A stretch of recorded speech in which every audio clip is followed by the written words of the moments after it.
என் மாடி தோட்டத்துல பூக்கள் பூக்க மாட்டேங்குது, இந்த காய்கனி எல்லாம் பூக்குறதுக்குள்ள அப்படியே பிஞ்சா கீழே விழுந்துருது. இதுக்கு என்ன பிரச்சனைன்னு கேட்டீங்கன்னா போரான் பற்றாக்குறை நிறைய பேர் சொல்றாங்க. நமக்கு தான் இந்த கெமிக்கல் உரம்லாம் போறதே பிடிக்காதே.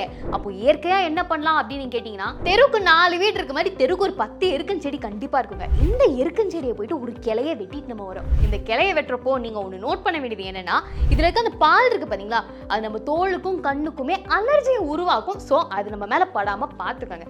இதை எடுத்துட்டு வந்து இந்த இலையில இருந்து தண்டு வரைக்கும் எல்லாத்தையும் குட்டி குட்டி பீஸஸா வெட்டி தண்ணியில போட்டுருங்க. இப்போ 1/2 கிலோ ஏலம் உங்ககிட்ட இருந்தீங்கன்னா அதுக்கு 10 லிட்டர் தண்ணி இருந்தாலே போதும்.